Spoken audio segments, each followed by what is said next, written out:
The following program has been pre-recorded, so please don't call in at this time. If you wish to participate in the program, tune in at 5 p.m. every Wednesday for A Pause for Thought on Baton Rouge Community Radio.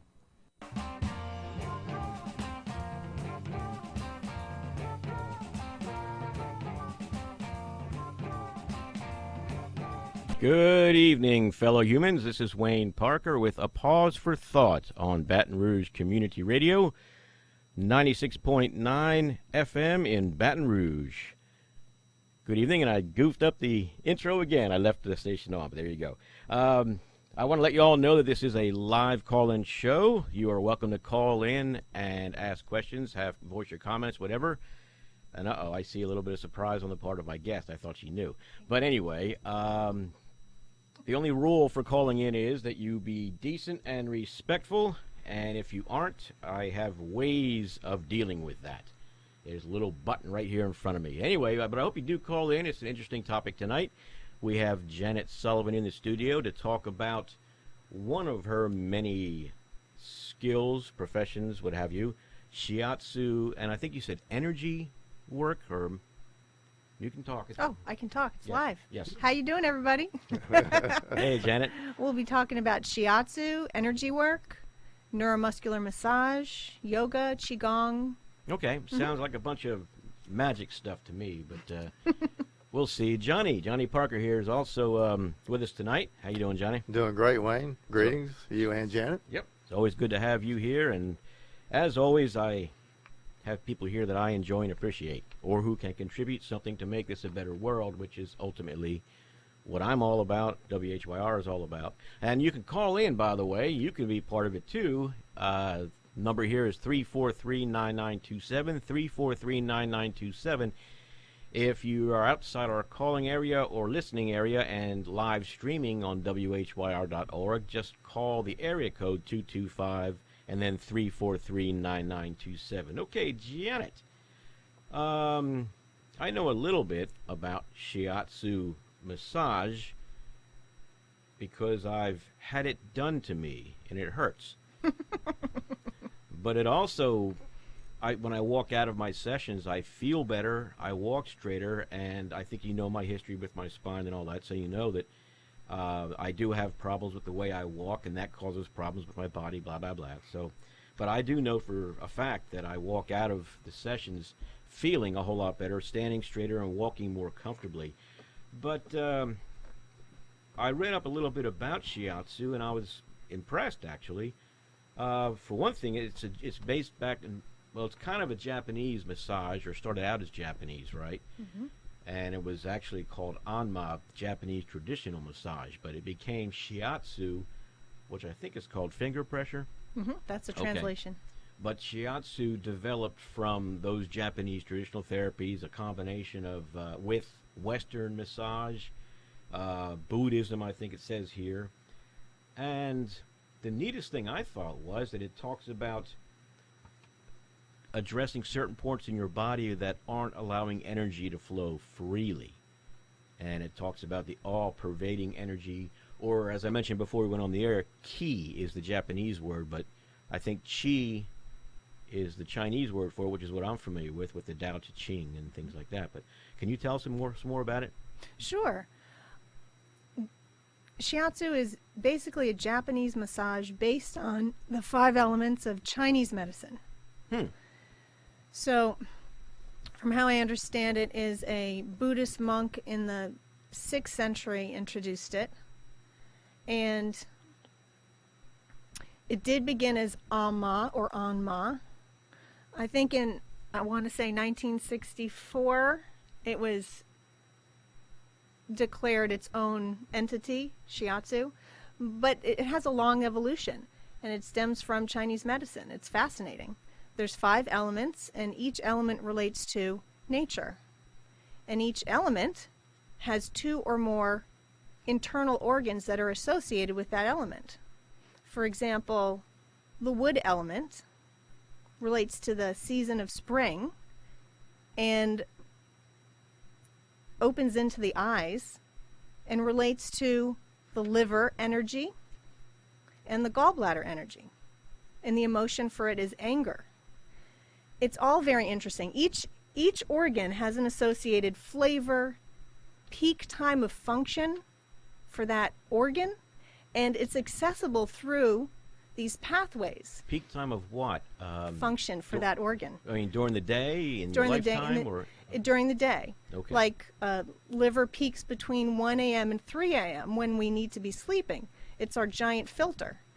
So I always, when I do these seminars for laymen, I explain the elements, and I love to do the bar analogy of a guy walks into a bar and he's taxed his liver with a lot of alcohol. It's closing time between 1 and 3. The anger bubbles up. I mean, the fights break out. The yelling. Yelling is the sound of the wood element. Chinese medicine and Japanese medicine are very poetic. That's not the best example, but people can understand liver, anger, cirrhosis. They all relate to the wood element. It's pretty cool. I like the idea that it deals with nature. That brings me to the question: what kind of drugs do you give people? What kind of chemicals? Drugs? No drugs. No, sir. No drugs at all. No. I use energy work. I use my hands, my thumbs, my forearms, occasionally my knee or my foot, but mostly I just use my hands and thumbs and forearms to open up blockages on the person's body. So it may feel like I'm doing a leg massage to someone who is, by the way, fully clothed. In Shiatsu, the bonus is the client is fully clothed in comfortable, loose clothing, and they're lying either on cushioned floor mats or on a table. And so if I'm applying pressure to somebody's outer leg, like maybe their gallbladder energy, which runs through the iliotibial band and down the side of the leg, the client feels great. They think I'm just working on their muscles, which I am, but there is a deeper intention, is to open up the gallbladder energy. Okay, the stuff I read about talked about meridians and things like that, and I know when I've had the massage done, the therapist pressed on areas that she said were meridians. Yes. What are they talking about there? And Johnny, chime in whenever you want there. I don't. Okay, I'm listening. Okay. Go ahead. Well, the meridian, the gallbladder meridian, for example, of course, is not the gallbladder organ. Because I'm from New York City, I used to teach New Yorkers, and I'd say, oh, they're like subway path trains. This is like the A line, the B line, the number 7 train. So down here, I say it's like highways. So there's different highways of energy for your organs. And the practitioner will know where the maps are. So it's our job to read a person's energy and open up their blockages by applying pressure to, let's say, their lung energy, which runs from the pec muscles down the side and ending on the thumb. So again, the client doesn't really need to understand everything, but those who are interested, I will educate them. I'll sit there and go through the list with them. I'll show them the charts.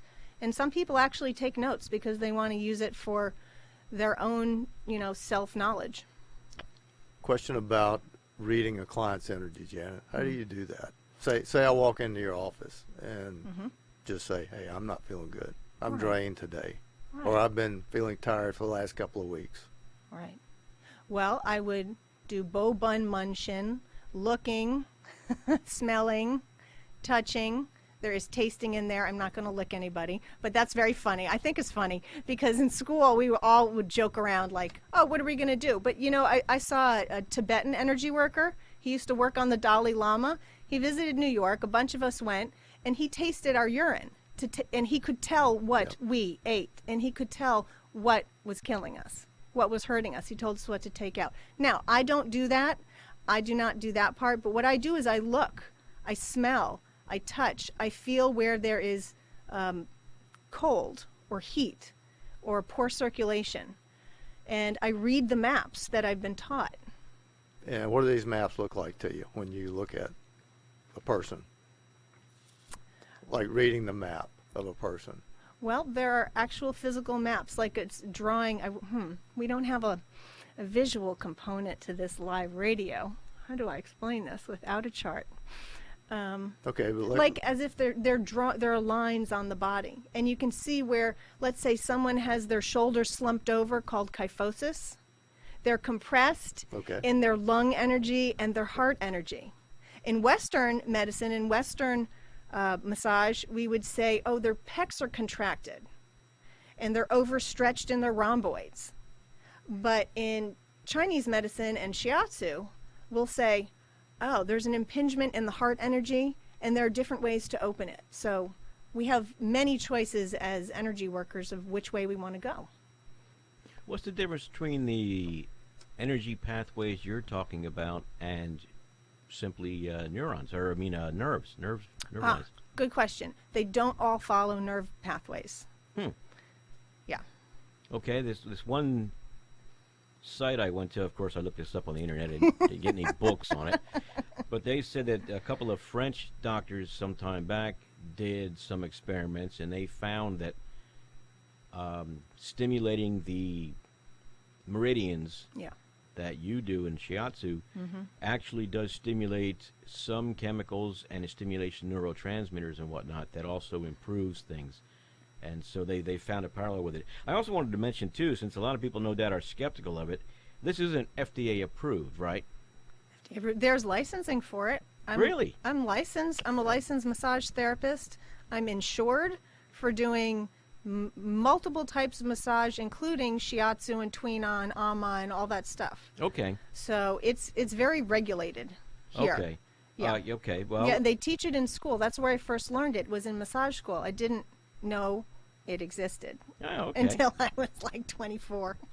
So sort of following up on that, can you tell us about what kind of training is involved? How long does it take to be certified? So if somebody either wants to go through that certification, or they just want to find out about, your credentials. Sure. I'm glad you asked. To get trained in it, well, to practice, you need a license to put your hands on somebody.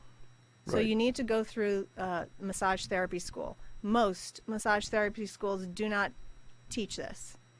The one I happened to go to, the Swedish Institute of Massage Therapy in New York City, they were, at the time, the hardest school, and New York had the toughest laws. So it was that and Hawaii, they were the hardest to pass. I don't know how it is now, but that school had 3.5 hours worth of classes hands-on during the week. But most schools don't have a component. They might have like a seminar where it's half a day where they learn about it, but they don't really get in depth. So there's Ohashi Institute, there's Zen Shiatsu, there's all different styles of Shiatsu. So I think most people have to go get trained separately Okay. and find a teacher, Right. or multiple teachers. Okay. We're talking with Janet Sullivan, who does Shiatsu massage therapy as well as many other things that help improve our lives and bodies. You can call in at 343-9927, 343-9927, or if you're outside the calling area code 225-343-9927. Oh, yeah, what I was going to say, Janet, is that according to this one website I went to, in 1955, the Japanese Ministry of Health and Welfare acknowledged Shiatsu as a beneficial treatment, and they began licensing it. Was it are you licensed through the FDA, or is it? I don't think it's called FDA. I'm licensed through the licensing boards. There was no licensing for it. I don't know. Okay. 60 years ago. There is now, and it's pretty strict because they need to make sure Right. Exactly. we're educated. Right, And we know what we're anytime- doing, because you right. could hurt somebody. Yeah, Sure. I believe that. Yes. Yeah. Sure. I mean, unintentionally. There are, of course, as you mentioned, sometimes Shiatsu is painful, and it has that reputation of being horribly painful. Now, those who've experienced it know that it's not constant pain. There's this pain scale, as I like to describe to my clients. 1, I can feel that you're touching me. It's not very deep. 7 is, wow, that's pretty intense, but I can breathe through it. If I cross over to an 8, 9, or 10, the client can't breathe really well. They want to squirm off the table. That's not what we're going for. There are occasionally times where it's just a steady 7, occasionally an 8, but you breathe through it and you get through it. and it opens up the blockage. Okay, we've got a call coming in. This is a pause for thought. Looks like. Good evening. You're on the air with a pause for thoughts. May I know who's calling, please? Yeah, hi, Tim. My name's Tim. Tim, how you doing? Doing well, doing well. I just wanted to say I was really glad to hear the program and was a little surprised. Long-time student of martial arts and kind of was amazed to hear about the healing components of some of these other disciplines in there. So congratulations. Thank you. Please keep up the interesting programming. Okay, well, thanks, Tim. Have a good evening. You too. Well, that was a nice plug, I guess, suppose. Can I add something? Oh, sure. Since he mentioned martial arts, when I went to school 20-something years ago for massage, I found out about Shiatsu, pursued it. I went back and taught at the school, at the school there, and they did not emphasize martial arts. I learned Qigong there, which is an energy building technique that is used for the practitioner to replenish their own energy and also to be more powerful when working on another person, to transmit more. That's as far as I learned about martial arts. Recently, I've been learning more about the martial art component and how similar the points for destruction and creation are really the same, and it's all in the energy you bring to those points. So that's opened my eyes. Yeah. And it's made me more interested in martial arts myself. Mm-hmm. Yeah, and as I recall, martial arts is more about the philosophy and the body and understanding things like that. The actual physical activities or combat or whatever are a manifestation of it, or so to speak, or just one part of it. Right. It's not really the whole thing, and it's not the purpose necessarily of the art. Right. You were saying earlier, Janet, that massage shiatsu hurts when you press on the meridians, and it gets better though, right? It does. It Yes. can hurt. It doesn't hurt everybody. It hurt me. But I have to say that with each successive visit, it hurt less. And I noticed that after, stopping the therapy for a while, a friend of mine tried to give me a massage, and she pressed, just by coincidence, she didn't know what she was doing, but she just by coincidence pressed on one of those points that my therapist used to press on. And I howled. Boy, it hurt. I said, that's a 7. But she... Nah, I didn't really. But she wouldn't have known. She wouldn't have known what I was talking about. But yeah, if you keep after it, I guess it does improve, or the pathways become more open, or the therapist is able to open them more along the way. Definitely. That was one question I had, Janet, was the long-term effects, and how many sessions typically, or if you can even estimate, would a person have to go through to see those long-term, and how long would they last after a couple of sessions? I get that question all the time, is how many sessions is it going to take to fix it?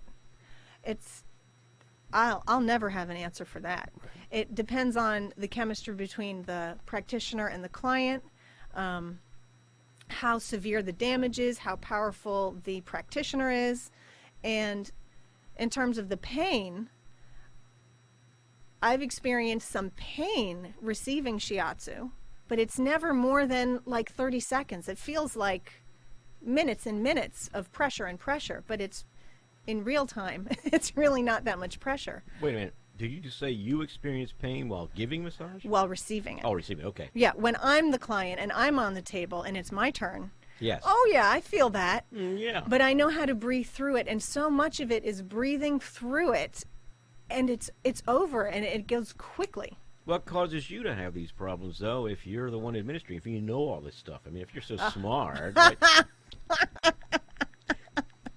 I love that, right? Yeah. No, I got into it because I need it. I love it. I'm fascinated by it. I had sports injuries as a teen and in my 20s. I had tendinitis, stuff that PT, physical therapy, was useful for, but it didn't take care of it. So I'm by no means a poster girl for, I'm perfect pain-free all the time. No, I still need to go get massage. I still need to do my energy exercises, martial arts, and all that. Okay. Yeah. I want to come back to this because Sure. I aggravate mine, I think. Good evening. You're on the air with a pause for thought. May I know who's calling, please?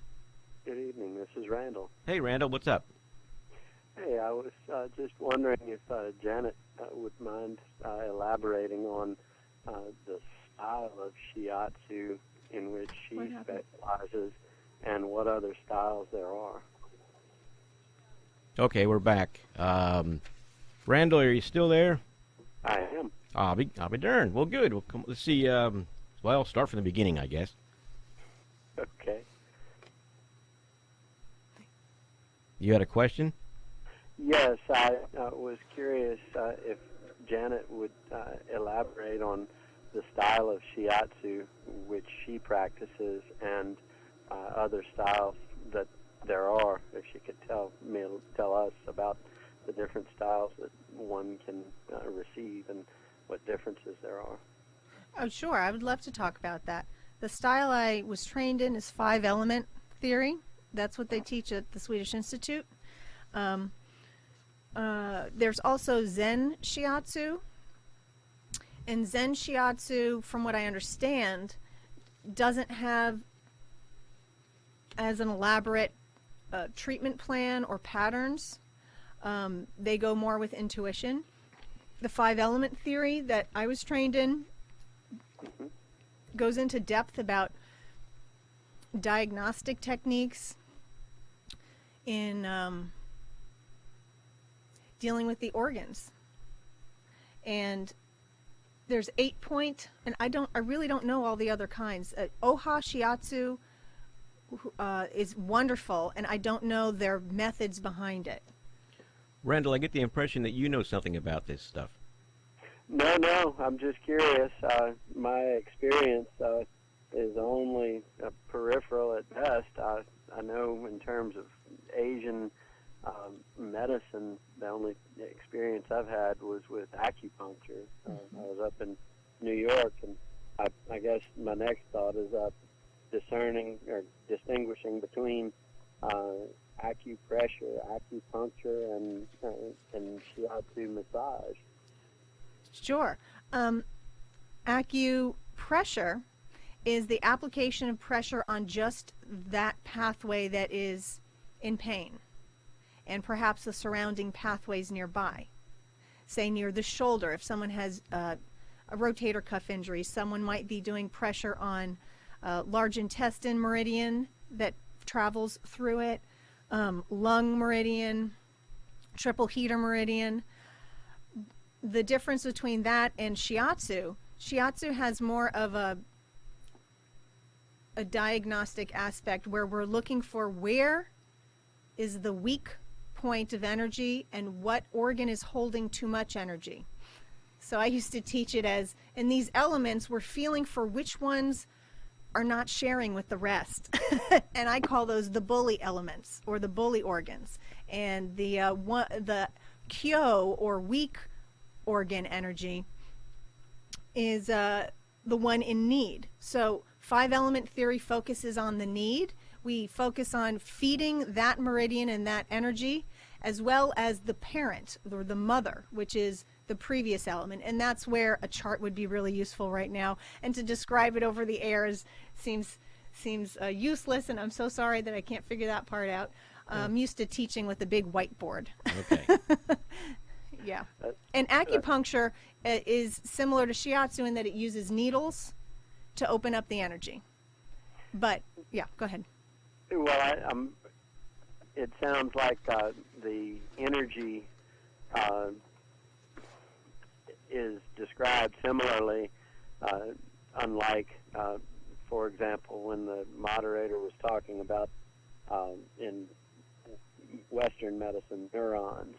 They're not identified the same, but in acupuncture and shiatsu they are talking about the same energies. Is that correct? I'm not sure I understand the question. No, I just didn't understand.